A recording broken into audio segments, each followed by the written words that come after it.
Então, meus irmãos, reavivamento e reforma espirituais. Nós temos o hábito, eu vou repetir se eu já falei, mas vamos lá. Nós temos o hábito, e é um hábito natural meu e da maioria do povo de Deus, de que quando a gente estuda um determinado tema, nós geralmente temos a tendência de pensar não somente em nós, mas pensar também de que essa mensagem é para tal pessoa, tal pessoa. O meu apelo aqui, neste estudo hoje, é para que nós fiquemos, ao lermos os textos, ao vermos tudo que vamos ler, visualizar, refletir, meditar, que sejamos somente nós e o Senhor Deus. Nós não podemos colocar outras pessoas, meu marido, meu filho, meu amigo, meu irmão, o ancião, o pastor, tinha que ver. Não, ninguém. Somos nós, diretamente nós e os textos que o Senhor nos deu.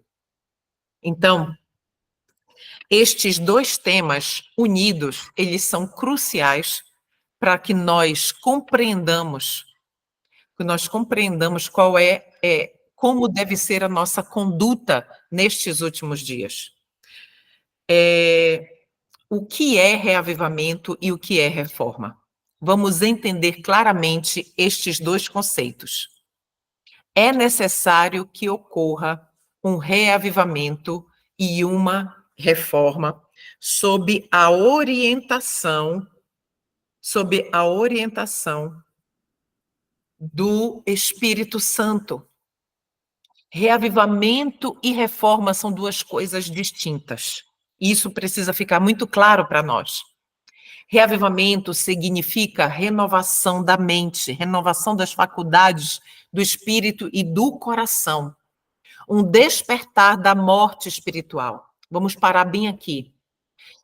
Quando nós as nossas faculdades do espírito e do coração, a nossa mente natural, meus irmãos, ela está em inimizade contra Deus. É o que eu e você somos. Naturalmente, eu e você somos inimigos de Deus. Para que haja uma renovação, um reavivamento desta condição e para que nós saiamos desta condição para a condição de salvos, de renovados, de filhos de Deus, com a mente de Cristo, e a gente vai tocar nesse ponto mais adiante, para que nós saiamos deste ponto de morte espiritual para a justiça, uma vida justificada por Cristo, é necessário que haja um despertar da morte. O laodiceano, meus irmãos, precisa de três coisas: vestes, ouro e colírio.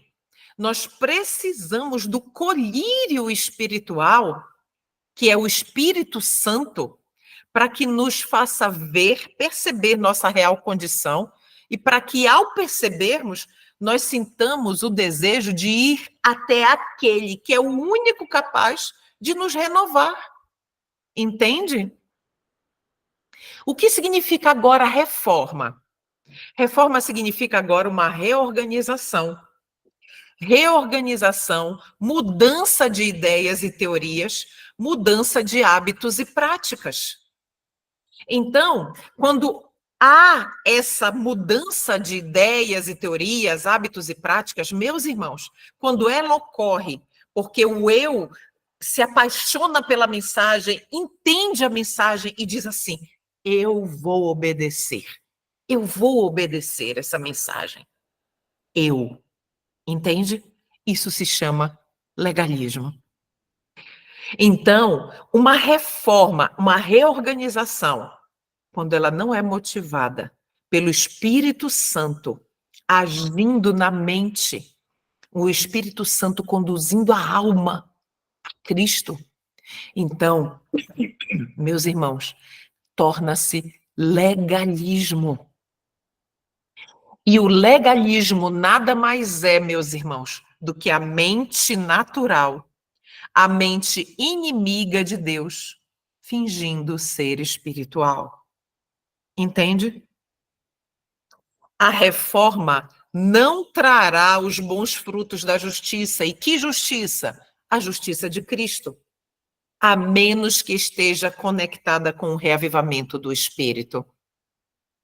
Reavivamento e reforma devem cumprir o seu propósito e, para isso, precisam se unir. Uma é impossível sem a outra. E isso vai ficar mais claro no decorrer do nosso estudo. Então, resumindo, reavivamento é uma renovação da vida espiritual, é a ressurreição da morte espiritual. O que é a reforma? É renovar a mente, os hábitos, desejos e vontades, colocando-os em harmonia com a vontade de Deus. Reorganização. O que significa reorganização? Mudança de ideias, teorias. Eu estava aqui, entendi aqui, então vamos mudar, vamos, né? Teorias, hábitos e práticas. Então, a reorganização, ela faz parte do trabalho em união do reavivamento e da reforma. Reforma sem reavivamento conduz a obras mortas. É o eu. A reforma, nada sem o reavivamento do espírito, nada mais é do que o legalismo. É o eu imperando ali. Mas o reavivamento sem reforma conduz a uma fé morta, um êxtase de sentimentos. Ai, vamos e tudo mais, orando, né? E, queridos, o êxtase de sentimentos, ele é enganoso. É por isso que Paulo diz que nós precisamos prestar ao Senhor um culto racional e não um culto sentimental. Então, reavivamento sem reforma conduz a uma fé morta. Então, vamos lá. Vamos ler aqui Tiago 4, de 7 a 10, na tela, apenas por economia de tempo. Sujeitai-vos, pois, a Deus, mas resisti ao diabo e ele fugirá de vós. E essa resistência, ela só é possível pelo poder do Espírito. Chegai-vos a Deus, e ele se chegará a vós, sempre, sempre. Limpai as mãos, pecadores, e vós de espírito vacilante, purificai os corações, a mente. Humilhai-vos perante o Senhor, e ele vos exaltará. Aqui tem uma palavra muito importante, humilhai-vos. Queridos, nós precisamos estar no pó e clamar ao Senhor para que ele nos mantenha no pó. Ali é o nosso lugar, sempre. Porque a partir do momento que eu desejo sair do pó, a exaltação começa, do eu. Então, precisamos clamar ao Senhor que ele nos mantenha ali no pó, porque só assim ele nos exaltará. Porque no pó é onde o eu precisa permanecer para que Cristo seja exaltado em mim e em você. Entende? Estamos num tempo solene, eu e você, o povo de Deus está num tempo solene, e Deus pede uma conversão genuína. E o que é que Deus pede de nós? Total reforma de vida, total consagração, consagração espiritual. Olha aqui, nós estamos aqui em reavivamento e reforma. Total consagração, santificação e reavivamento para quê? A fim de preparar-nos para receber a chuva serôdia e finalizar a obra. O reavivamento, ele produz a reforma, porque é impossível nós conhecermos uma verdade e, em amor, recebermos essa verdade para a nossa vida e continuarmos vivendo da mesma forma que vivíamos sempre antes de conhecer tais verdades. É impossível que isso aconteça. É impossível que... Então, agora, meus irmãos, aqui vem um texto bem sensível para muitas pessoas. Testemunhos para a Igreja, volume 1. É Ellen White falando. É necessária uma reforma entre o povo, mas essa deve começar a sua obra purificadora, olha aí a palavra-chave, obra purificadora entre os ministros. Quando a gente vê ministros, aqui ela está falando diretamente sobre os pastores, tudo bem? Mas eu e você, nós somos chamados para sermos ministros também. Somos ministros principalmente nos nossos lares, os pastores do rebanho chamado família. Então, a obra purificadora, quando Ellen White está falando aqui, é dos pastores. Por quê, meus irmãos? Porque, olhe, eu e você, nós não passamos por uma faculdade de teologia e nem precisamos. Ali estão os meus livros de teologia. Não sei se dá para ver aí na câmera. Parte deles, na verdade, do espírito de profecia. Então, nós temos todo um curso de teologia já pronto para nós. Temos a Bíblia e todas as mais de 100 mil páginas do espírito de profecia. Isso é muito mais do que um curso de teologia. E é todo suficiente. Tudo bem? Muito bem. Mas, por que ela fala aqui especificamente dos pastores? Porque se os pastores forem falsos pastores, e ela usa o termo subpastores para os pastores atualmente adventistas do sétimo dia. Por quê? Porque, queridos, só existe um pastor, que é Cristo. Os demais são subpastores, são cooperadores do único pastor. Mas se eles que estão, não é que foram, mas que estão como ministros, se eles não estiverem, se eles não fizerem esta obra de reforma motivada por um reavivamento na vida pessoal deles, eles levarão as ovelhinhas incautas à perdição junto com eles por teorias errôneas, por posturas errôneas, entende? Eles darão às ovelhas a interpretação deles do assim diz o Senhor.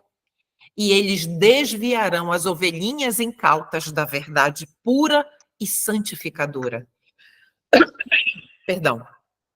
Então, meus irmãos, o que ela está dizendo é que a responsabilidade que pesa sobre os ombros destes pastores é tremenda. E eles precisam passar por uma obra purificadora na vida deles, para que as ovelhas sejam salvas. Deus quer que cada um de nós seja perfeito nele, a fim de representarmos perante o mundo a perfeição de seu caráter. Quando a gente fala aqui perfeito, queridos, e perfeição, aqui a perfeição ela é bíblica. É o que o Senhor requer de nós.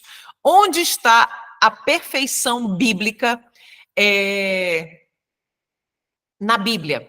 Nós temos lá em Mateus 5,48, você pode anotar, né? Em Mateus 5,48 temos a definição de perfeição.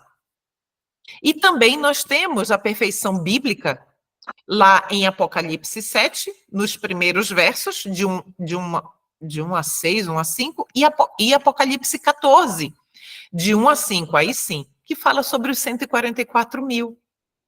Então, a perfeição é bíblica, né? É bíblica. Quer estejamos...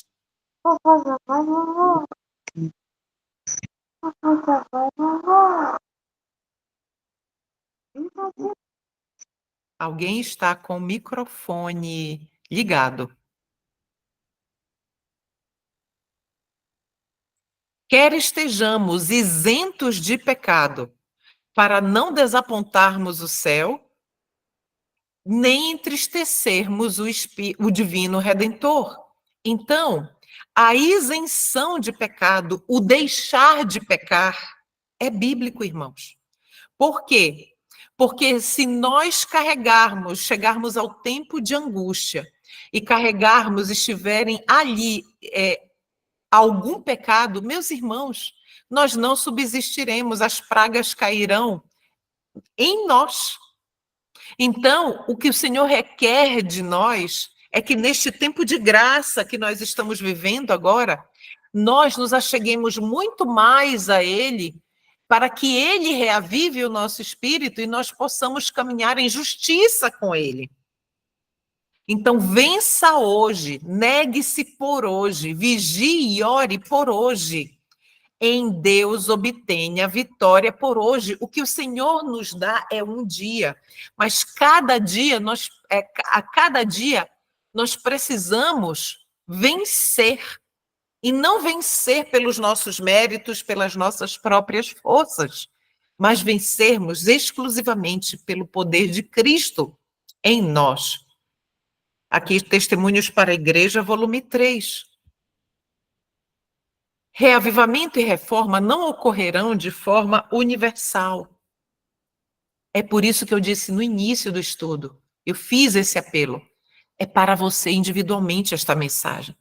Então, não é para a igreja como um todo, não é para a minha família como um todo, é para mim. É para mim individualmente. Reavivamento e reforma não ocorrerão na igreja como um todo, mas em pontos isolados. Começam em pequenos grupos, começam nas famílias. Se você tem um pequeno grupo, é ali que o reavivamento vai iniciar. Porque estarão ali com um propósito. Por isso que é importante nós formarmos pequenos grupos de estudos em nossos lares. Temos esperança, a serva do Senhor disse em Mensagens Escolhidas, volume 1. Temos esperança de ver toda a igreja reavivada? Tal tempo nunca há de vir. Precisamos entrar na obra individualmente. Individualmente. Ser religioso, meus queridos, não é ser reavivado. Vamos entender melhor. Um reavivamento da verdadeira piedade entre nós, eis a maior e a mais urgente necessidade de todas as nossas necessidades. Buscá-lo deve ser nossa primeira ocupação, buscar este reavivamento. É a nossa primeira ocupação. Queridos, ser religioso, frequentar um templo adventista do sétimo dia ou de qualquer outra denominação religiosa, isso é ser religioso. Agora, ser reavivado, o reavivamento, ele ocorre dia a dia, na sua igreja principal, que é a igreja do seu lar.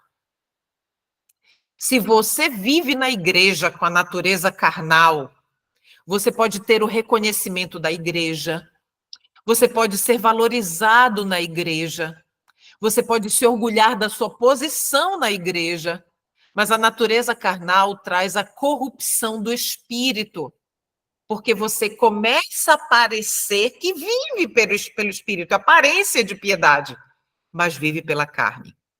Você começa a fazer coisas espirituais para beneficiar o seu eu, e isso não é fruto do Espírito Santo. É nesse sentido que a natureza carnal corrompe o cristão. Ele começa a praticar atos de justiça própria em benefício próprio. Existe uma corrupção da natureza, entende? Queridos, o eu carnal, ele tem uma habilidade incrível de parecer espiritual. Ele consegue enganar as pessoas. E por isso, pelo fato dele conseguir, o eu carnal, conseguir enganar as pessoas, consegue parecer um excelente cristão na comunidade da igreja. Mas, por dentro, são ossos podres. Por fora, um sepulcro lindo, cal, branquinho, mas por dentro, podridão. Hoje, o que acontece com a maioria de nós é o que fazemos espiritualmente não é da natureza espiritual, mas é a natureza carnal tentando mostrar para nós que nós somos espirituais. Entende por que essa mensagem é para você individualmente e para mim? Porque nós precisamos estar constantemente submissos. Lembra de Tiago? Humilhai-vos diante de Deus. Senhor, o que eu estou fazendo é motivado pelo meu eu carnal. Por favor, me revela, Senhor, porque eu não posso viver dessa forma.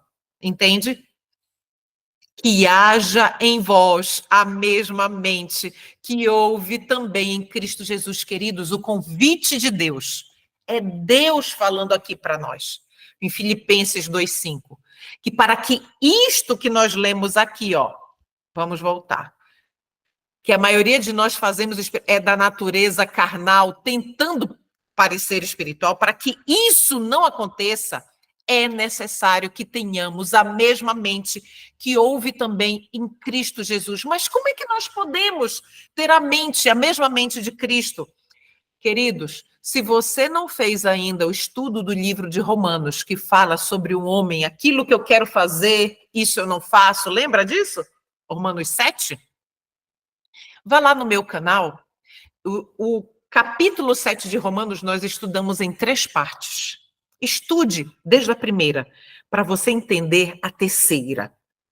A terceira parte explica isso claramente. Eu vou dar uma pincelada aqui, mas nós nos aprofundamos muito na mente de Cristo. Como obter a mente de Cristo. Tá bom? Nós vamos aqui só realmente bem superficial, porque não é o foco do nosso estudo, porém é crucial para nós entendermos. Então, que haja em vós a mesma mente que houve também em Cristo Jesus.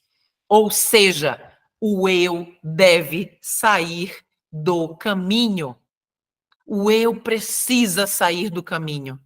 Então, para isso, meus irmãos, o que significa ser uma pessoa espiritual em que o eu está fora do caminho? Uma pessoa espiritual é um cristão autêntico. Para ser cristão espiritual, a primeira coisa que devemos parar de fazer é deixar de mentir. Atenção! Você tem que abrir sua vida a Deus e dizer o que você está sentindo. Eu sinto tal coisa por tal pessoa, Senhor. Eu sou assim, fico pensando em tais e tais coisas, meu Deus.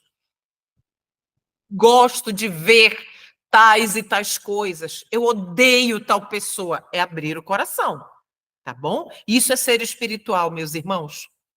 Quando você começa a ser autêntico com Deus e com as pessoas, você vai começar a sentir mudanças na sua vida, porque o Espírito Santo está recebendo permissão para agir, entende isso?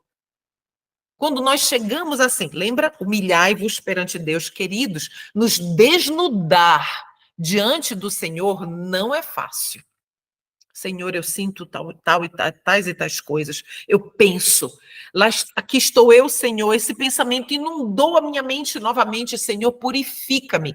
E você rejeita esse pensamento? É o eu espiritual lutando contra o eu carnal e pedindo, clamando ao Senhor uma mudança. Isso é reavivamento.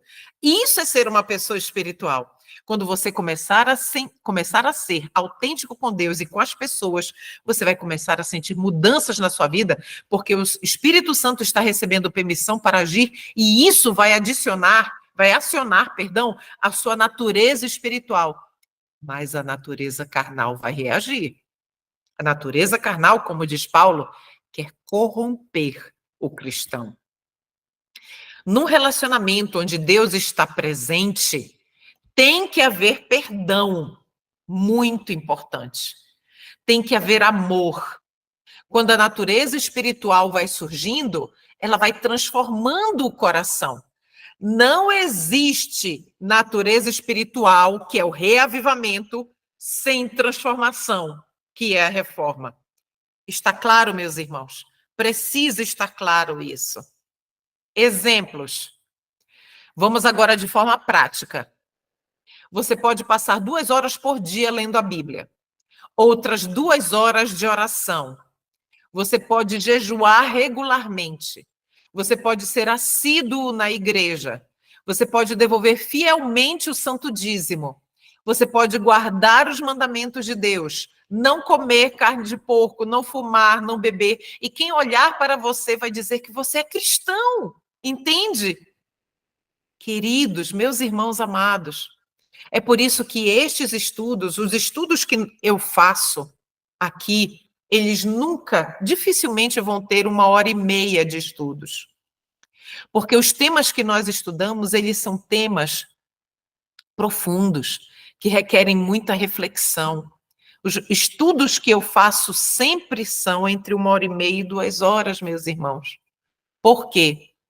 Porque é necessário desenvolver todo um raciocínio, é necessário embasamento, para que não sejam as minhas palavras, mas as palavras de Deus aqui, nós possamos fazer a relação entre o prático e o teórico, para que nós realmente consigamos captar todo esse espectro da temática que nós estamos estudando.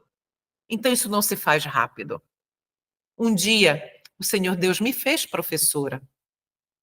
Eu queria ser médica. Estudei muito, muito, muito mesmo para isso. Mas Deus me fez professora. Então, é por isso que eu digo, eu não sou pregadora, eu sou professora. Não faço pregações, eu faço estudos. Eu estudo com as pessoas, né? Eu sou obreira bíblica. Então, o Senhor me chamou para isso, agora, nesta nova fase da minha vida. E é isso, esse é o seu chamado também. Então, que o Senhor Deus nos ajude a casar o prático. Aqui tem alguns exemplos, e nós vamos ver mais exemplos para diante, com o teórico, que são os textos inspirados que nós estamos estudando. E a lista pode ser bem longa de coisas justas e retas que você pode fazer, e eu também. Quando eu digo você, somos nós, tá bom? E ainda assim, você pode não ser uma pessoa espiritual, porque o que torna você espiritual não é a sua boa conduta. Olha só, o que torna você espiritual não é a sua boa conduta, mas a presença do Espírito Santo em sua vida. É a submissão da sua vontade à direção do Espírito Santo. Grave essa palavra, submissão. Humilhai-vos, pois, perante Deus. Submissão. Vamos entender, então, agora a questão da religiosidade. A religiosidade é um conjunto de preceitos de uma determinada religião que você decide abraçar e seguir, que você decide cumprir, seguir aqueles dogmas. Então, quando você começa a cumprir esses deveres para com a religião, você produz um comportamento de acordo com aqueles deveres que a religião requer. E quando você consegue fazer isso, cumprir as regras, você se torna o quê? Um bom religioso. Tudo bem? Agora, contrastes entre a religiosidade e a espiritualidade. Duas coisas totalmente distintas. Vamos entender. Religiosidade é acreditar em Deus e seguir um conjunto de normas de um credo ou religião. Espiritualidade é ter a sua própria experiência com Deus. E isso não depende de religião, meus queridos. Eu conheço várias pessoas que dizem: eu me tornei adventista do sétimo dia sem fazer nenhum estudo bíblico com ninguém. Eu li a Bíblia, entendi, o Senhor Deus tocou no meu coração e eu fui a uma igreja pedir o batismo. Sabe? Então, espiritualidade não depende de religião. Na religiosidade, nós somos dirigidos por regras. Na espiritualidade, nós somos dirigidos pelo amor a Deus, a Cristo. A religiosidade exige, como resultado da sua fé, um comportamento externo em consistência com os padrões da organização religiosa que você está afiliado. A espiritualidade produz um comportamento espontâneo que vem da ação do Espírito Santo na vida do crente. Isso é espiritualidade. Esse comportamento ele é natural e outra, queridos, é imperceptível, não é proposital para agradar isso ou para seguir regras. É porque o Senhor Deus, por meio do Santo Espírito, colocou isso no nosso coração. E essa mudança ela vai acontecendo gradualmente. Entende? Então, essa é a diferença. Esse é o contraste entre os principais contrastes entre religiosidade e espiritualidade. Então, o cristianismo está se enfraquecendo por quê, meus irmãos? Porque há uma geração de crentes que estão vivendo o cristianismo sem Cristo. Estão vivendo uma religião legalista. Estão cumprindo regras denominacionais de uma determinada denominação religiosa, mas totalmente desprovidas do Senhor Deus Jesus Cristo. Não esqueça, isso nós não podemos esquecer. A natureza carnal tem a capacidade de parecer espiritual. Romanos 12:2 nos diz o seguinte: e não sede conformados com este mundo, mas sede transformados pela renovação da vossa mente, para que experimenteis qual é a boa, agradável e perfeita vontade de Deus. Compreender e viver a santa, boa, agradável e perfeita vontade de Deus só é possível com a renovação da mente, meus irmãos. E isso só é possível com a palavra de Deus. Ela é a fonte de toda renovação espiritual. Mas aqui eu deixo a pergunta: que mente para isso, para que isso seja uma realidade, que mente precisamos ter? Vamos relembrar Filipenses 2:5. Que haja em vós a mesma mente que houve também em Cristo Jesus. É somente assim, meus irmãos, que podemos experimentar qual é a boa, agradável e perfeita vontade de Deus. E Ellen White nos dá aqui uma esperança. Olha o que Ellen White nos diz em Youth Instructor, de 1892. Se você se esforça com toda humildade para entender o que é a mente de Cristo, não será deixado nas trevas. Jesus diz: quem me segue não andará nas trevas, mas terá a luz da vida. É uma promessa, queridos. Promessa.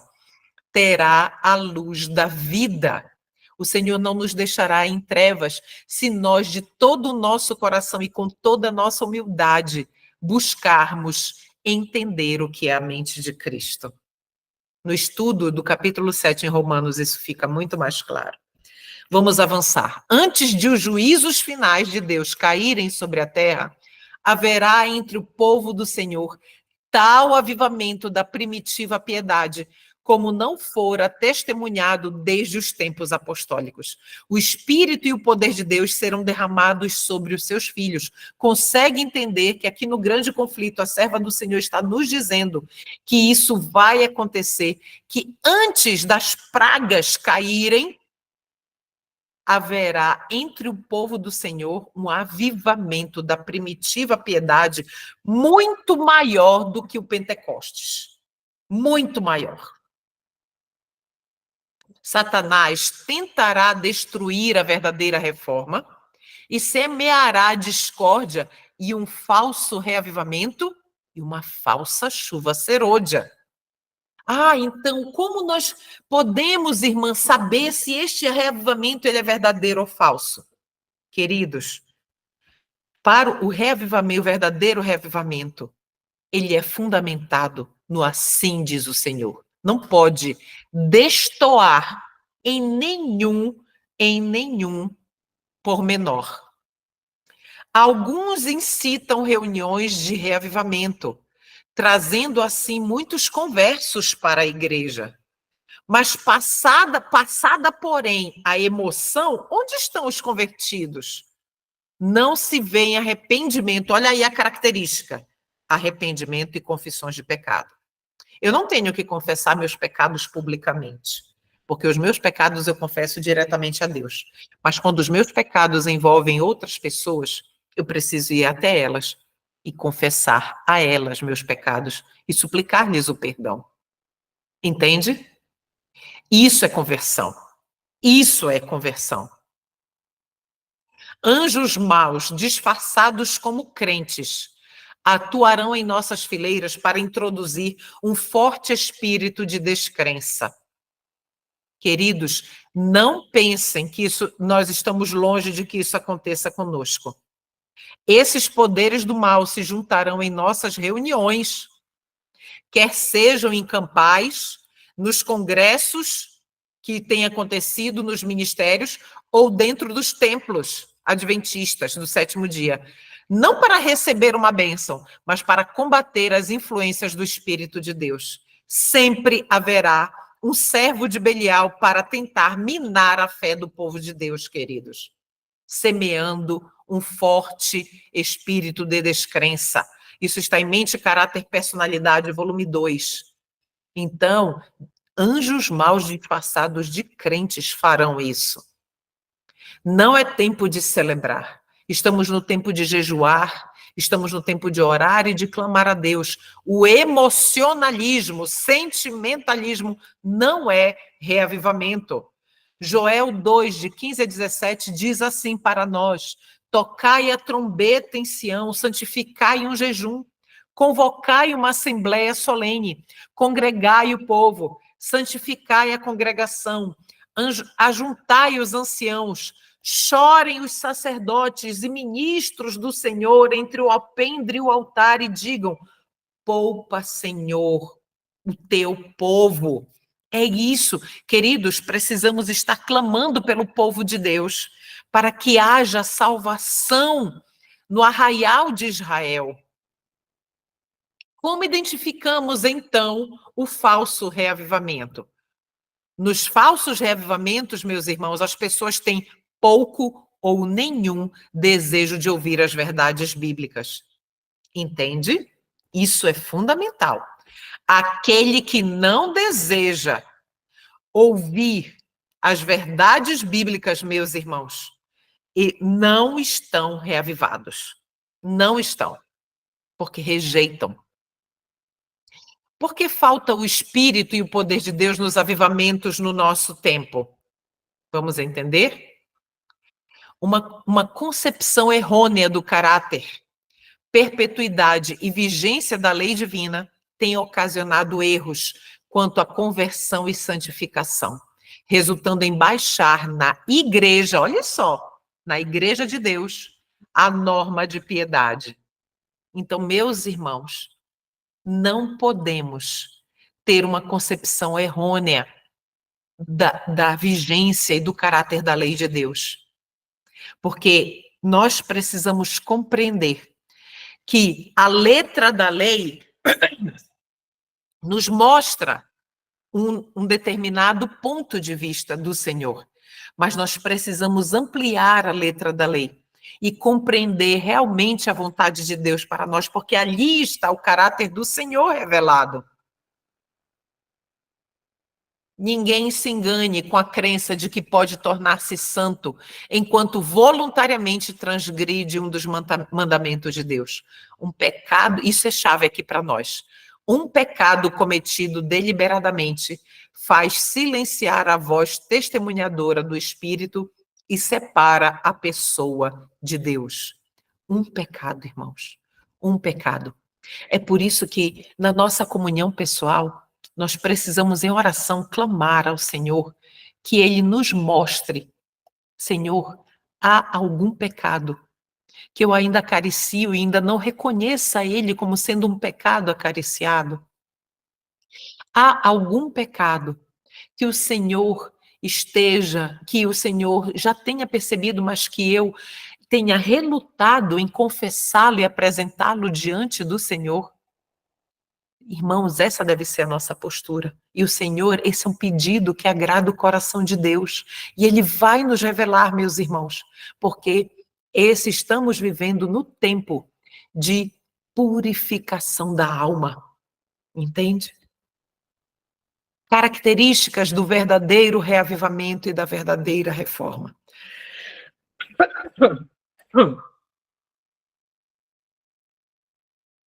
Primeiro, um espírito de oração e intercessão.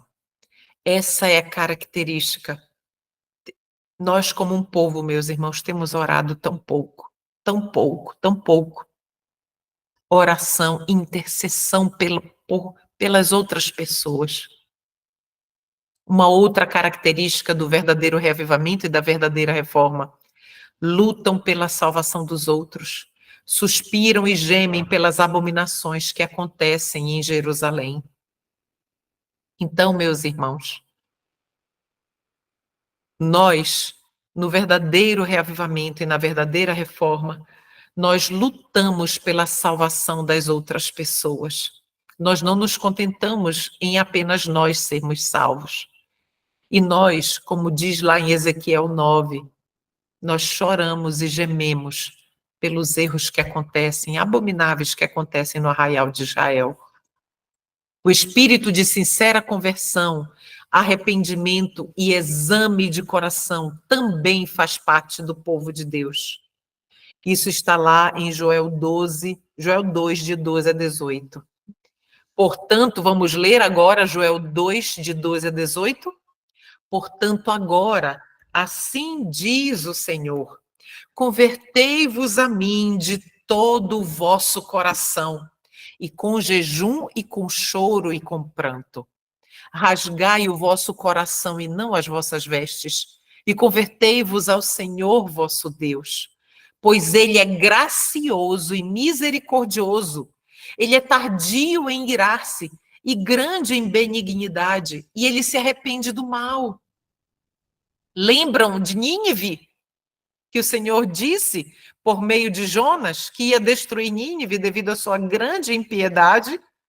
E quando o povo jejuou, orou, se humilhou diante do Senhor e clamou por sua misericórdia, o Senhor Deus se arrependeu do mal que ele iria fazer com aquele povo e não foi avante com os seus juízos. Quem sabe se não retornará e se arrependerá e deixará uma bênção após si, uma oferta de alimento e uma oferta de bebida para o Senhor vosso Deus? Tocai a trombeta em Sião, santificai o jejum, olha aí o jejum, convocai uma assembleia solene. Meus irmãos, aqui o Senhor está nos dando a fórmula do reavivamento e da reforma. Reuni o povo, santificai a congregação, ajuntai os anciãos, congregai as crianças e os que mamam aos seios. Saia o noivo de sua câmara e a noiva do seu recinto. Chorem os sacerdotes, ministros do Senhor, entre o alpendre e o altar, e digam: poupa teu povo ao Senhor, e não entregues a tua herança ao opróbrio, para que os gentios os governem, porque diriam os povos: onde está o teu Deus? Então o Senhor se mostrará zeloso da sua terra e se compadecerá do seu povo. Queridos, aqui ele se mostrará, é o futuro, é certo que se nós nos humilharmos, se nós jejuarmos, se nós clamarmos ao Senhor pelas suas ovelhas, para que ele as salve também, aqueles que estão no erro, que saiam do erro para a sua verdade. Então, é certo que o Senhor vai se compadecer do seu povo. Entende? Aqui está claríssimo. Agora também, meus irmãos, é necessário um espírito abnegado, um espírito de abnegação, de um abnegado trabalho missionário. É o que é necessário para nós. É também necessário o espírito de louvor, ação de graça e estudo não superficial, mas profundo da palavra de Deus. É chegado o tempo, diz a serva do Senhor em Testemunhos para a Igreja, volume 8. É chegado o tempo para se realizar uma reforma completa. Quando essa reforma começar, o espírito de oração atuará em cada crente e banirá o espírito de discórdia e luta. Não haverá confusão, pois todos estarão em harmonia com o espírito. As três principais questões do grande conflito que teve no céu foram as seguintes. Muita atenção aqui, queridos. A primeira questão: Lúcifer dizia: o Pai não é justo. Ele não é justo. Essa foi a primeira acusação de Lúcifer no grande conflito. A segunda questão de Lúcifer, que ele dizia o seguinte: a lei de Deus não é justa, é impossível dela ser guardada. A terceira questão no grande conflito, que Lúcifer dizia: Miguel, Cristo não é Deus. E hoje nós vemos os mesmos argumentos de cristãos que questionam a divindade de Cristo, colocando Jesus como um ser criado, como sendo criado pelo Pai. Então, isso é vento de doutrina, meus irmãos. Muito cuidado com isso. O grande conflito que começou no céu foi transferido aqui para a terra, com aqueles mesmos argumentos que Lúcifer plantou lá no céu, que nós acabamos de ver. Mas a questão principal é: Lúcifer levantou argumentos contra Deus e sua justiça, contra a sua lei e a natureza de Jesus. E isso se repete agora aqui no céu, na terra. Por isso precisamos estar atentos. O homem foi criado para a glória de Deus, para expressar e refletir o seu caráter. E com o pecado, isso foi deturpado. No boletim da Conferência Geral de 1893, no Sermão 12, está uma descrição fundamental que nós precisamos entender. Aqui está, entre colchetes, a congregação respondendo ao que o pregador Alonso Jones estava apresentando. Então, por quê? Porque os sermões que eram proferidos, o pregador ele interagia com a audiência, que eram todos os pastores e todos os demais delegados da Conferência Geral de 1893. Então, vamos ler e entender, meus irmãos.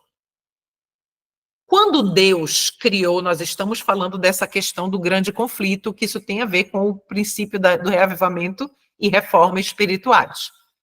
Quando Deus criou o homem no princípio, no Éden, será que ele colocou nele uma mente controlada pelo eu? Sim ou não? Não, não é verdade? O homem tinha a mente de quem? A mente de Deus. O irmão Haskell, que é o pastor Stephen Haskell, leu para nós, em seus estudos, a respeito da maravilhosa sabedoria de Adão.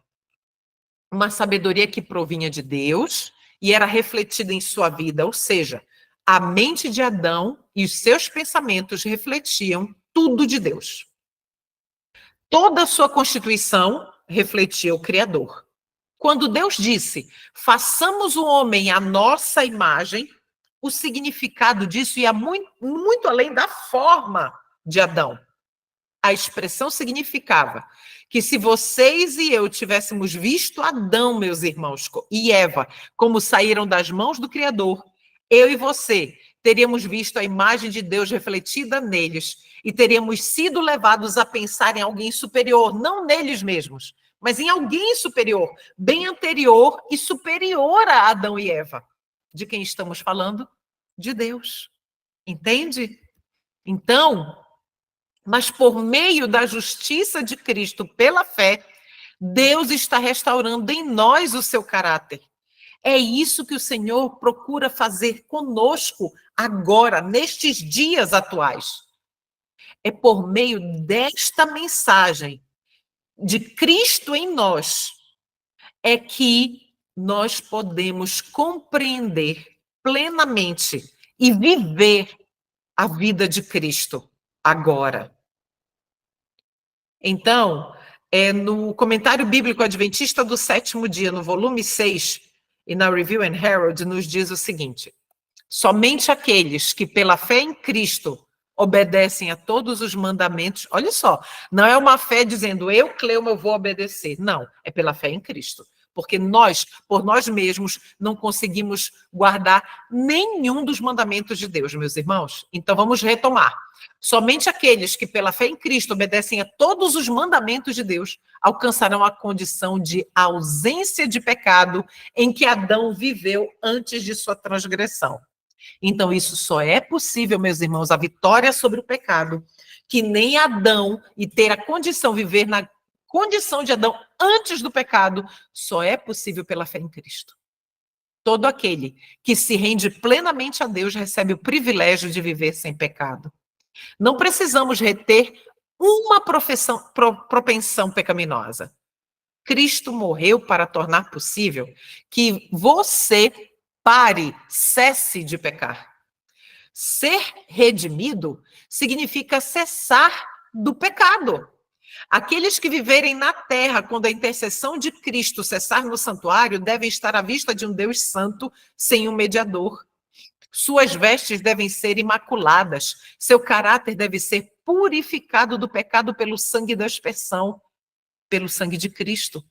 Pela graça de Deus e seu próprio esforço diligente, humano cooperando com o divino, eles devem ser vencedores na batalha contra o mal.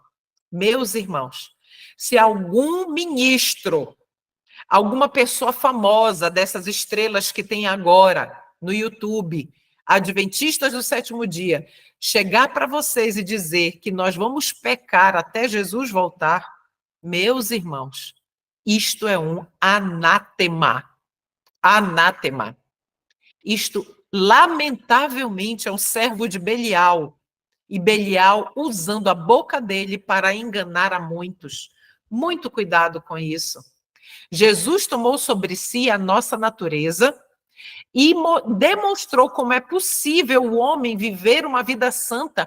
De que forma? Pelo próprio poder? Pelos próprios méritos e pela própria vontade? Pela vontade e poder do Pai. João 14:10. Olha o que diz a palavra de Deus para mim e para você. É Jesus falando. Não crês tu que eu estou no Pai e que o Pai está em mim? As palavras que eu vos digo, não as digo de mim mesmo, mas do Pai que está em mim é quem faz as obras. Meus irmãos, quem é que faz as obras?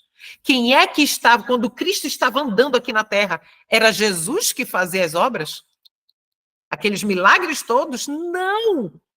Queridos, se Jesus tivesse feito um milagre só, com o poder dele divino, nós estaríamos todos perdidos. Porque Satanás acusaria ele, está vendo só? Você não é humano, você está usando o seu poder. A humanidade vai se perder, porque eles nunca poderão fazer o que tu fazes. Entende? Então, meus irmãos, Cristo está nos dizendo que era Deus quem realizava as obras que ele fazia. O Senhor Deus nele, mas para isso, o Senhor Jesus Cristo tirou o eu humano dele do caminho. Entende? Quando Cristo tira o eu, quem preenche todo lugar? Deus. A mesma coisa agora. Eu e você precisamos tirar o eu do caminho. Se o eu sair do caminho, quem é que preenche o lugar?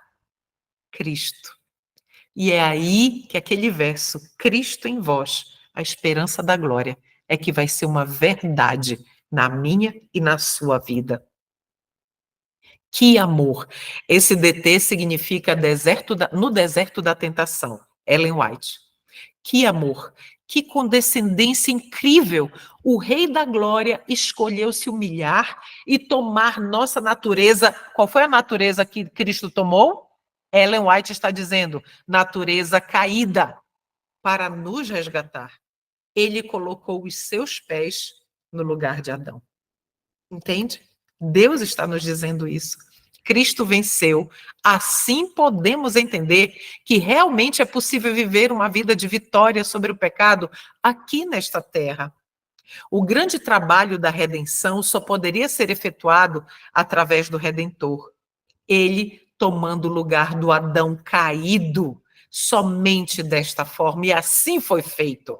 Review and Herald, Cristo fez todas as provisões para a santificação de sua igreja. Ele fez abundantemente provisões para que toda a alma tivesse tanta graça e força que ele será mais do que um vencedor na guerra contra o pecado. Meus irmãos, o céu inteiro está à nossa disposição. Cristo veio a este mundo e viveu uma vida sem pecado para que, aonde, meus irmãos? Em seu poder, precisamos ressaltar isso, no poder de Cristo, o seu povo também pudesse viver vida sem pecado. Ele os deseja praticando os princípios da verdade para mostrar ao mundo que a graça de Deus tem poder para santificar o coração. A graça de Deus tem poder. Não sou eu, Cleuma, querendo santificar o meu coração. Existe a minha parte? Claro que existe. A minha parte é reconhecer, clamar, arrependo-me, Senhor, purifica-me, Senhor, e me ajude, Senhor, porque senão eu não vou conseguir. E Cristo vem em nosso socorro. É a graça de Deus que nos purifica e santifica o coração. Então, qual é a diferença entre o evangelho verdadeiro, que purifica e santifica, e o evangelho falso? Vamos ver. O verdadeiro evangelho define claramente o que é pecado, meus irmãos. Define também o que é justificação e santificação. Define que a natureza de Cristo ela é pós-queda. Ela é pós-queda, não tem outra. Nós acabamos de ler que no deserto da tentação, que Ellen White disse que ele assumiu a nossa natureza caída. Entende, o verdadeiro evangelho entende como vencer o pecado. E que mesmo em uma natureza pecaminosa, o pecado é uma escolha. Queridos, o problema meu e seu não é o pecado. Sabe qual é o nosso problema? É que eu e você, nós escolhemos pecar. Pecado é uma escolha, é uma decisão. Então, o problema é escolher pecar, não é o pecado. O pecado está aqui, ele existe, temos as nossas tendências, né, herdadas e até mesmo cultivadas para o mal, mas o problema não é o pecado, é escolher pecar. Esse é o nosso maior problema, né? O falso evangelho. O falso evangelho diz que somos pecadores por natureza e que vamos pecar até Jesus voltar. Isso precisa ficar muito claro. O falso evangelho, no falso evangelho, a santificação ela é parcial, ela é legalista, meus irmãos. No falso evangelho, a natureza de Cristo é pré-queda, é pré-lapsariana. Entende? Esse é o falso evangelho. Jesus venceu o pecado no falso evangelho em nosso lugar. É o que a gente chama de vicariamente. Ele venceu o pecado em nosso lugar e por isso não precisamos individualmente vencer o pecado. Isso é calvinismo puro. Se você não estudou, não viu a palestra sobre uma bifurcação no adventismo, que já está ali no meu canal, assista que você vai entender claramente o que é isso aqui. O calvinismo nada mais é do que a crença evangélica. Queridos, nós somos adventistas do sétimo dia, nós não somos evangélicos. O evangélico crê no calvinismo, que é exatamente isso, que ele venceu ali na cruz o pecado em nosso lugar e que não existe um juízo pós-cruz, que tudo termina ali na cruz. Então, a cruz foi uma bênção para nós e ali foi feito a parte da expiação, mas existe a continuação da expiação quando Jesus entra no lugar santo e depois no lugar santíssimo. Então, estude lá está bem explicado. Vamos avançar. Este é o falso evangelho. E Deus terá um povo aqui nesta terra que vai mostrar que é possível guardar a sua lei de forma perfeita. Porque é Cristo em nós guardando a lei. Deus mostrará que é possível vivermos uma vida em harmonia com a sua vontade. Quem vai mostrar não sou eu e você, é o próprio Deus. Deus vai ter um povo aqui na terra com uma natureza caída, que nem Jesus, mas que pela fé no poder de Deus, que nem Jesus, vai demonstrar e comprovar que é possível viver uma vida de obediência a Cristo, exatamente como Jesus fez. Tudo é possível quando submetemos a nossa vontade. O que é isso? A nossa mente, o nosso desejo, as nossas afeições, nossas tendências, nossas inclinações a Deus. Quando tudo é possível, quando nós... Aqui está a nossa parte. Submeter a Deus. Entende? É possível viver uma vida em perfeita harmonia com a vontade de Deus por meio do seu poder, queridos. Unicamente por meio do seu poder atuando em nossas vidas. Somente desta forma. Do mesmo modo como Deus tem poder de recriar todas as coisas, ele tem ou não tem, meus irmãos? Claro que tem. Assim também ele pode fazer de nós novas criaturas. Então não podemos duvidar disso. O poder não está em nós. É Deus, por meio do seu Espírito, que nos dá poder para vencer todas as tendências herdadas e cultivadas para o mal. Meus irmãos, praticamente em todas as minhas mensagens eu coloco isso aqui, essa listinha de pecados espirituais, porque nós não podemos perdê-la de vista. São esses pecados, meus irmãos, principalmente, que vai tirar o céu de muitos de nós. Por quê? Porque são cultivados, são acariciados aqui, ó, em secreto. E nós conseguimos disfarçá-los muito bem. Impaciência, inveja, raiva, ódio, avareza, hipocrisia, orgulho, maus pensamentos, julgar os outros, crítica, ganância, cobiça. Meus irmãos, tudo isso vai, pode e vai nos tirar o céu. Precisamos nos autoanalisar e pedir que o Senhor sonde os nossos corações para que isso seja extirpado unicamente pelo poder de Cristo, por meio do Espírito Santo em nossa vida. Ele promete imprimir o seu caráter e a sua lei em nossos corações. É uma promessa, meus filhos, meus irmãos, meus queridos, é uma promessa de Deus para nós. Imprimir o seu caráter e sua lei no nosso coração.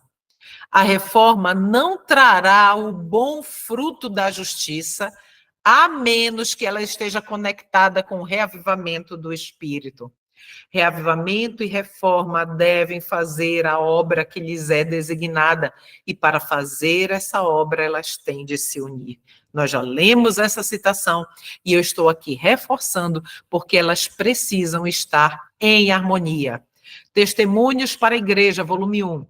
A serva do Senhor nos diz assim: vi que todo o céu está interessado em nossa salvação e seremos nós indiferentes? Seremos descuidosos, como se fosse coisa de pouca importância o sermos salvos ou perdidos? Menosprezaremos o sacrifício feito por nós? Alguns assim têm feito, têm menosprezado o sacrifício de Cristo. Têm brincado com a misericórdia que lhes é oferecida e o desagrado de Deus está sobre eles. O Espírito de Deus não será para sempre ofendido. Retirar-se-á, caso seja ofendido por um pouco mais de tempo. Depois de ter sido feito tudo quanto Deus podia fazer para salvar os homens, caso eles se mostrem por sua vida que menosprezam a oferecida misericórdia de Jesus, então a morte será o quinhão deles e elevado o preço a ser pago. Será uma terrível morte, pois terão de sofrer a angústia sentida por Cristo na cruz, a fim de adquirir para eles a redenção que recusaram. E compreenderão aí o que perderam, a vida eterna, a herança imortal. Muita atenção agora, irmãos. O grande sacrifício feito para salvar vidas humanas mostra-nos o valor delas. Precisamos lutar pelos nossos irmãos, queridos. O valor de cada alma é o valor que Cristo pagou ali na cruz. Ali foi o preço altíssimo pago por cada alma aqui nesta terra. Uma vez perdida a preciosa vida, está perdida para sempre. Não podemos desleixar de nós para que nós não percamos os outros também de vista. Vi um anjo, muita atenção, com balanças na mão, pesando o quê, meus queridos? Os pensamentos e interesses do povo de Deus, especialmente dos jovens. Num prato estavam pensamento e interesses que tendiam para o céu. No outro prato achavam-se os que se inclinavam para a terra. E nessa balança era lançada toda a leitura de romances, pensamentos acerca do vestuário e exibição, vaidade, orgulho e assim por diante. Oh, que momento solene! Os anjos de Deus em pé com balanças, pesando os pensamentos de seus professos filhos. Aqueles que pretendem estar mortos para o mundo e vivos para Deus. Esses são os professos.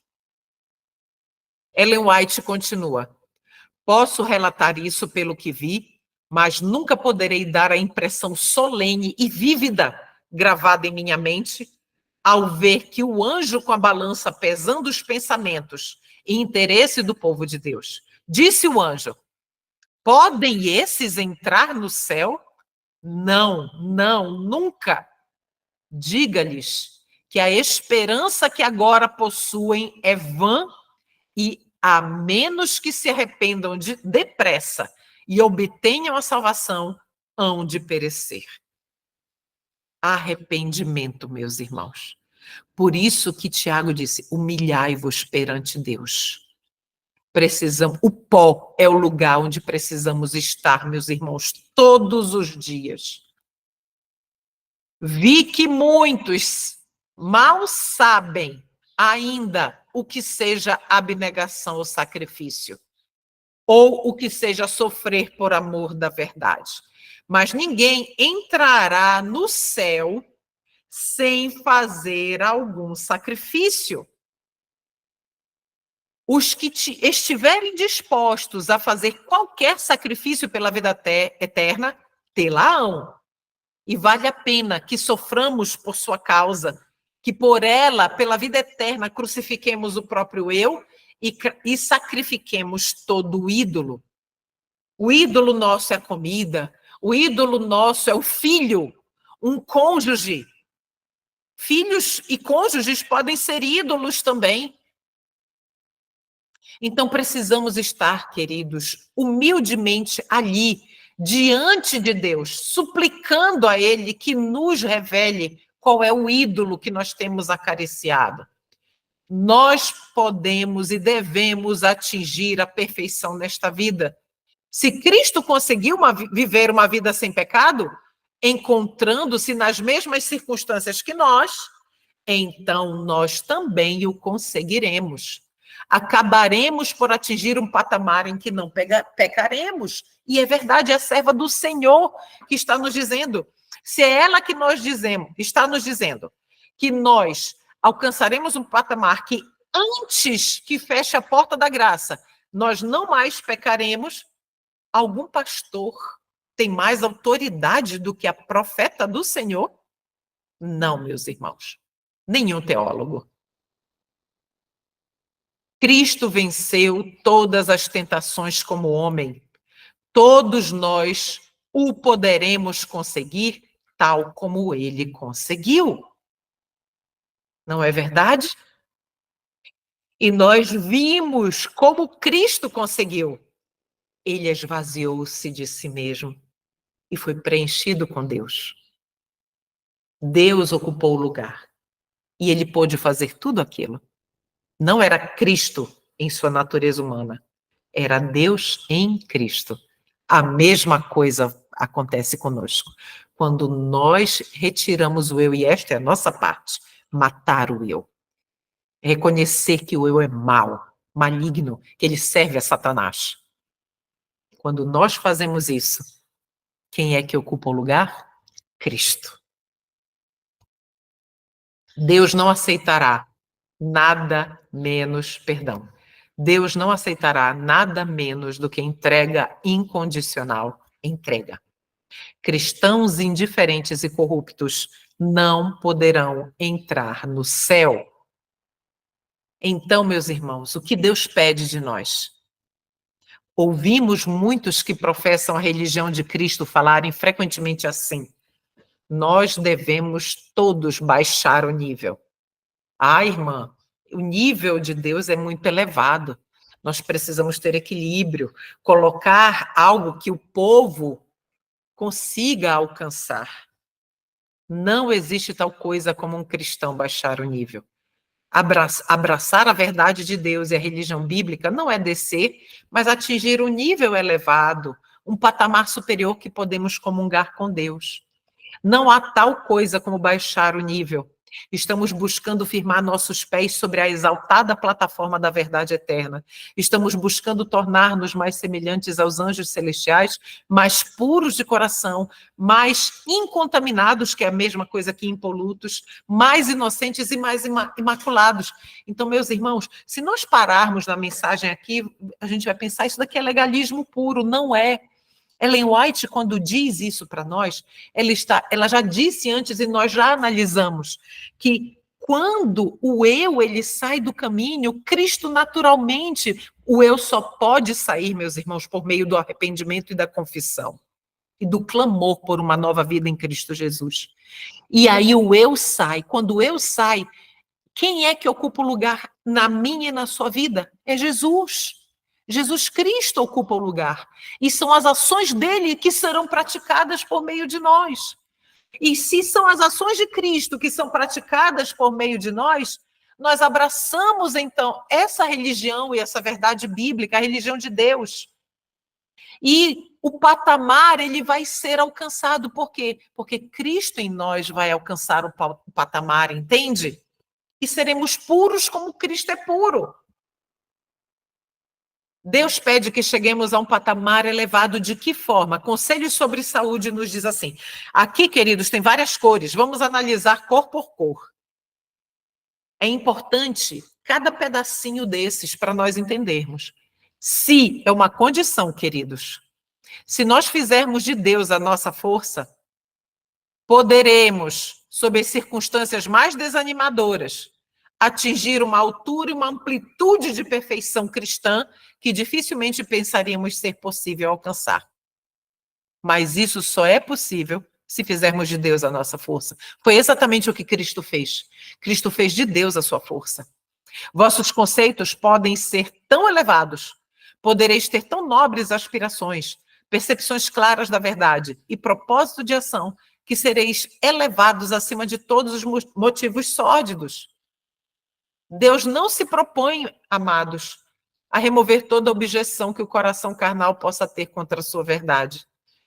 Então, a dúvida e a objeção, elas são saudáveis, mas quando elas nos levam a pesquisar mais na palavra de Deus, na sua revelação, nos seus testemunhos, o que é a verdade, e não nos tornarmos obstinados opositores dela. Para os que recusam os preciosos raios de luz que haviam de iluminar as trevas, os mistérios da palavra de Deus permanecerão para sempre como tal. Para eles, a verdade está oculta. Caminham cegamente e ignoram a perdição que se encontra perante eles. Por quê? Porque recusaram os preciosos raios de luz da verdade de Deus, que poderiam tirá-los das trevas. Que não sejamos eu e você, estes queridos. Está no desejado de todas as nações. Mensagens aos jovens, ninguém diga, não posso remediar meus defeitos de caráter. Se vocês chegarem a esta decisão, certamente deixareis de alcançar a vida eterna. A impossibilidade está em vossa própria vontade. Se não quiserdes, não vencereis. A dificuldade real vem de quê, meus irmãos? Da corrupção de um coração não santificado e do desejo de não se submeter à direção de Deus. Quando nós não nos submetemos à direção de Deus, queridos, então nós vamos dizer, ser cristão é muito difícil, eu nunca vou conseguir, é muito difícil. Meus queridos, ser cristão não é difícil. Quando a gente diz que é muito difícil fazer tal coisa, é muito difícil fazer tal coisa, é porque nós ainda não estamos convertidos. Não estamos, meus irmãos. Porque quando nós estamos caminhando com Cristo, em espírito, clamando, arrependendo, confessando, quando esse processo vai acontecendo de forma imperceptível, nós vamos caminhando com Ele. E a nossa vida vai sendo transformada à semelhança dele e o caráter também. Meditação matinal exaltai-o. Um só defeito que é cultivado ao invés de ser vencido torna o homem imperfeito e lhe veda a entrada à cidade santa. É por isso que precisamos estar constantemente nos humilhando diante de Deus. Aquele que entrar no céu precisa ter um caráter sem mácula, sem ruga ou coisa semelhante. Se Deus está exigindo isso de nós, é porque é possível, não é verdade? Não precisamos nos preocupar. Muitíssimos que hoje compõem nossas congregações estão mortos em ofensas e pecados. Aqui está falando das congregações dos templos. Vão e vêm como a porta sobre seus gonzos. Durante anos, escutaram complacentemente as verdades mais solenes e comovedoras da alma, mas o que, meus irmãos? Não as puseram em prática. Portanto, são cada vez mais insensíveis à preciosidade da verdade. Queridos, vamos parar bem aí no azulzinho. Quando a gente ouve muito as solenes verdades de Deus, entendemos que são verdades solenes, e nós não as colocamos em prática pelo poder de Deus, há consequências. Olha o que diz. Nós nos tornamos insensíveis à verdade. Em verde, os testemunhos comovedores de reprovação e admoestação não os movem ao arrependimento. E o principal, aqui em rosa, as mais suaves melodias de origem divina, vindas através de lábios humanos, que são o quê? A justificação pela fé e a justiça de Cristo, não lhes arrancam uma manifestação de amor e gratidão. Queridos, tem tantas pessoas atualmente fazendo oposição a esta mensagem, publicamente, em grupos de WhatsApp, em vídeos de YouTube, nos comentários, nos vídeos que são postados a respeito da justiça de Cristo pela fé e justificação. Então, precisamos estar alerta, meus irmãos, porque nós não podemos estar mortos em nossas ofensas e pecados. E o texto continua. Embora o mercador celestial lhes exiba as joias mais preciosas da fé e do amor, ainda que os convide para dele comprar o ouro refinado pelo fogo, vestidos brancos para que se vistam e colírio para que vejam, endurecem contra ele o coração e deixam de trocar pelo amor e zelo a sua mornidão. Conquanto professem piedade, negam-lhe o poder. Se continuarem nesse estado, Deus os repudiará. Estão se incapacitando para serem membros de sua família. Entendem, meus irmãos? Não podemos estar entre estes. Não há desculpas para pecar, meus irmãos. Deus requer de seus filhos perfeição.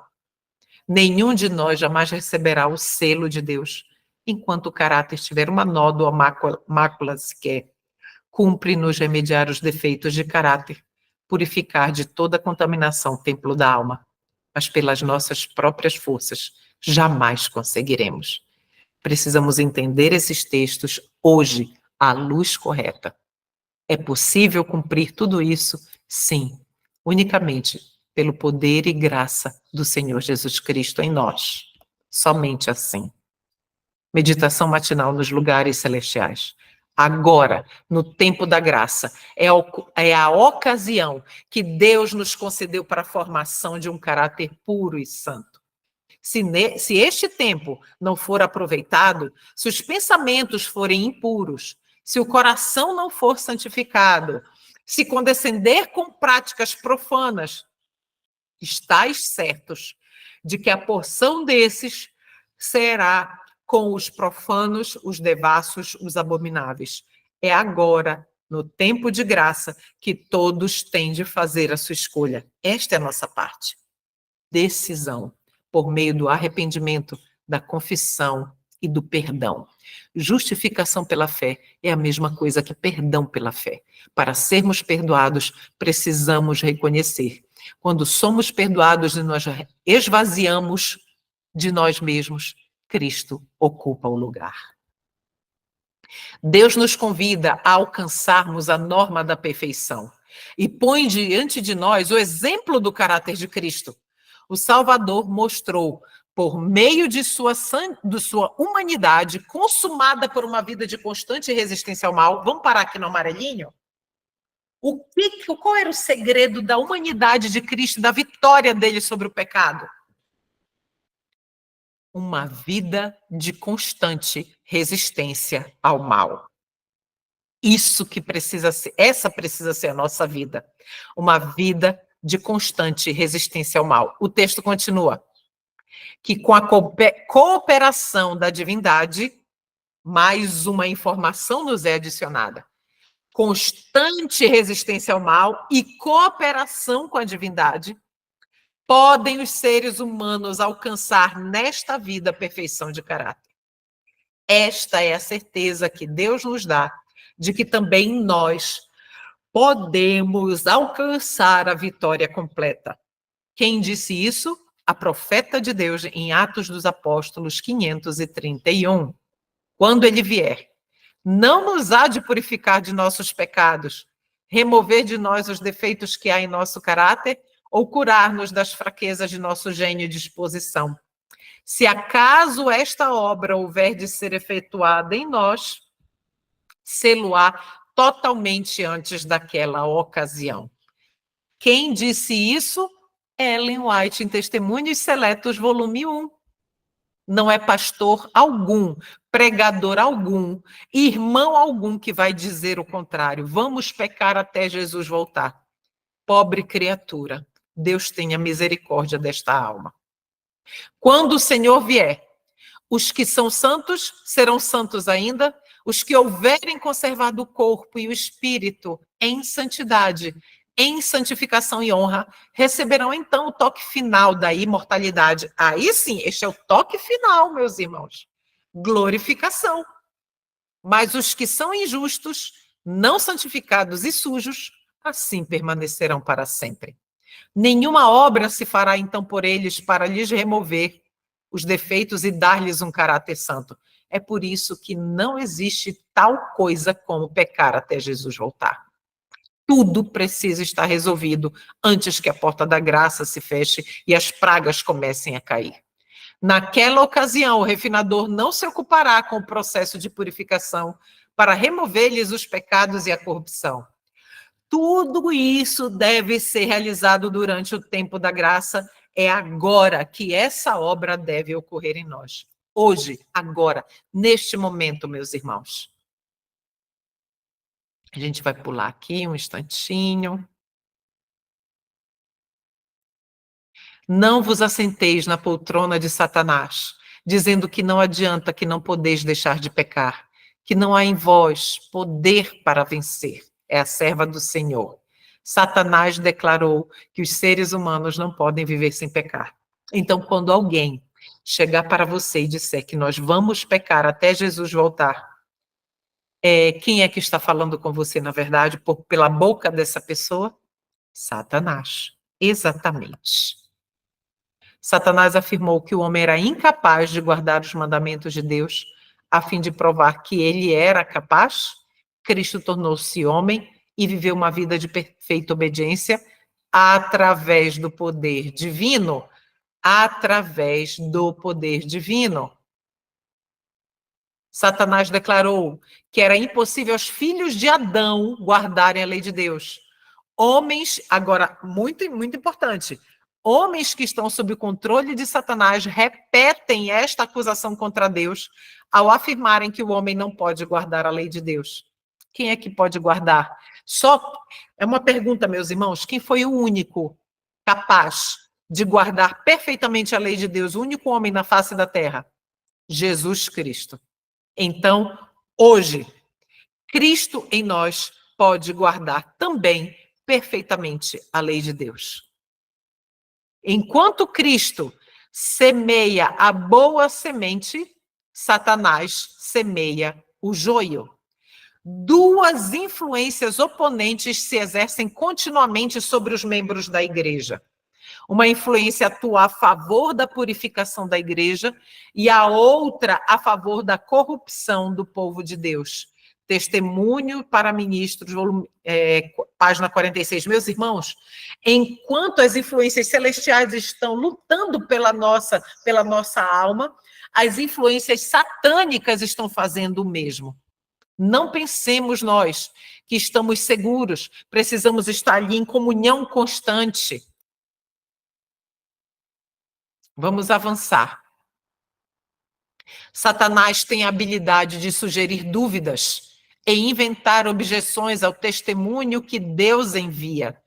E muitos consideram uma virtude e indício de inteligência o mostrar-se incrédulo, questionar e contrafazer. Os que querem duvidar têm suficiente oportunidade para isso. Deus não se propõe fazer desaparecer toda ocasião para a incredulidade. Ele apresenta evidências que precisam ser cuidadosamente investigadas. De que forma? Com espírito humilde e suscetível ao ensino, sem pompa, sem orgulho, sem presunção. E todos devem julgar pela força dessas mesmas evidências. Então, meus irmãos, o Senhor Deus, ele não elimina toda dúvida. Ele permite que nós duvidemos para que nós, em humildade, pesquisemos mais. Quem vem primeiro, a perseguição ou o reavivamento? Haja um reavivamento da fé e poder da igreja primitiva, e o espírito de opressão reviverá, reacendendo-se as fogueiras da perseguição. Quando começar a ocorrer, meus irmãos, um reavivamento da fé e poder da igreja primitiva, então a perseguição começará. E ela já tem começado, já começou, tem atuado. Durante muitos irmãos nossos têm sido excluídos das igrejas. Muitos irmãos já foram excluídos apenas por terem um grupo de estudos na sua casa que estudava o espírito de profecia.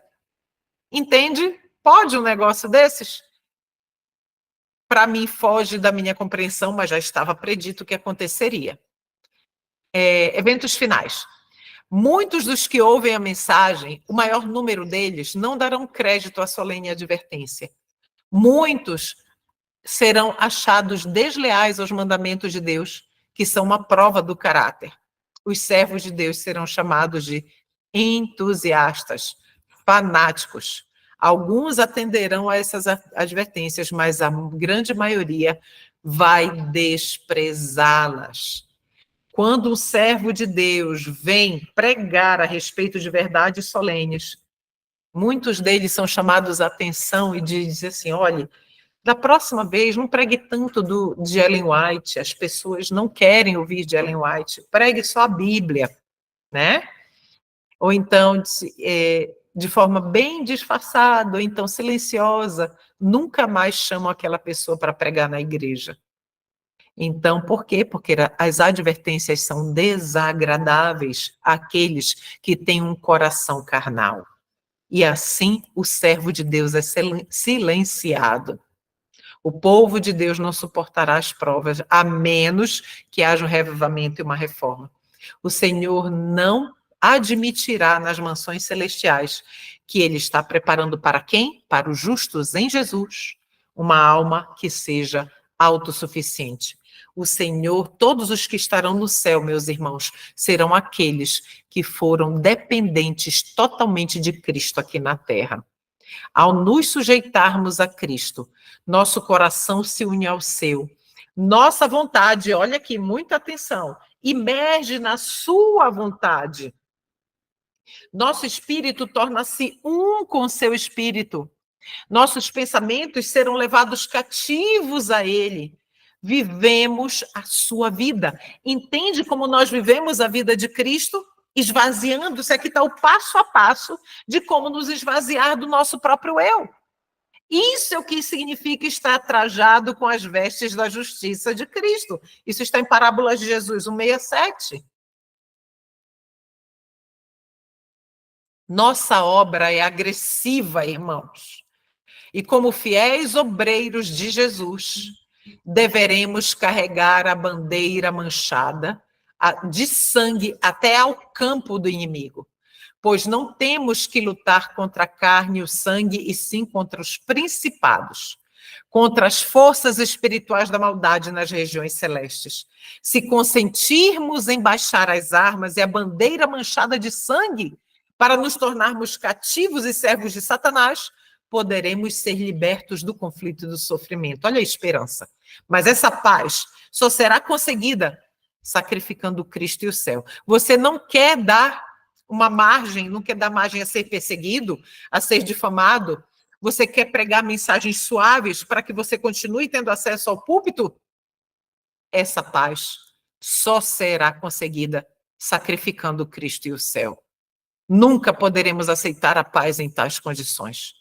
Que haja guerra até o fim da história deste mundo, em vez de uma paz conseguida na apostasia e no pecado. Ellen White, em Review and Herald, 5 de agosto de 1888. Que haja guerra. Nós não vamos procurar guerra, meus irmãos. Nós não vamos fazer nada desafiadoramente, sem amor, sem humildade, sem mansidão de Cristo. Não vamos fazer isso. Mas Se Deus nos revelou uma verdade, Ele nos der a oportunidade de pregá-la, por amor a Ele em primeiro lugar e por amor às almas por quem Ele morreu, então devemos cumprir. E devemos deixar a nossa reputação com Ele. Com Ele. O nosso caráter é o mais importante, mas a reputação, muitos vão manchar, a minha e a sua reputação. Mas ela pertence a Cristo. Que Deus nos dê a sua bênção neste dia, que nós possamos entender claramente que o Senhor Jesus Cristo, nos deu a oportunidade de estar na sua presença, nos submetendo, rendendo a nossa vontade, rendendo o nosso eu, nos esvaziando do nosso eu, meus irmãos. Ah, meus irmãos queridos, não conheço todos aqui pessoalmente, mas pela graça de Deus teremos a eternidade para nos conhecermos. Nós teremos a eternidade. Você crê nisso, meus irmãos? Você crê que nós teremos a eternidade para nos conhecermos? Eu creio, meus irmãos. Então, vamos seguir firmes. Entendemos claramente o reavivamento e a reforma agora, os conceitos e o que é necessário. E que o Senhor Deus, por meio de Cristo, seu Filho, ao enviar o seu Filho, Ele nos deu tudo. O céu nos foi dado, queridos, ali quando Cristo veio a esta terra. O céu deu o seu melhor para mim e para você. Isso fica claro para você? Que o céu deu o seu melhor para nós? Então, meus irmãos, é em Cristo que seremos vencedores. E que todo o nosso reavivamento e a reforma pela que nós venhamos a empreender será porque Cristo vive em nós. Vamos orar juntos? Oremos. Senhor Deus, Pai de infinita bondade, de infinita misericórdia, estamos aqui, Senhor, com o nosso coração alegre, o nosso coração cheio de júbilo, porque o Senhor proveu todo o necessário para que estejamos eternamente com o Senhor. Por favor, Pai querido, que nenhum destes que estão assistindo agora, estão aqui nesta sala conosco, e nenhum dos que virão a assistir no YouTube, por favor, Senhor, que nenhum falte, Pai querido, e que a mensagem da justiça de Cristo pela fé fique cada dia mais clara para nós. Precisamos tirar o eu do caminho, Pai, dá-nos poder para isso. Precisamos ter Cristo em nós, a esperança da glória. Nos ajude, Senhor, porque não conseguiremos sem o Senhor. Obrigada, Pai, por prover todo o necessário para que estejamos eternamente com o Senhor. O Senhor é muito amoroso. O Senhor é tudo para nós. Te agradecemos e te pedimos estas bênçãos. Em nome de Jesus, o nosso Redentor. Amém, Senhor. Então, meus irmãos, que Deus nos abençoe e nos guarde. Deixa eu parar aqui a gravação.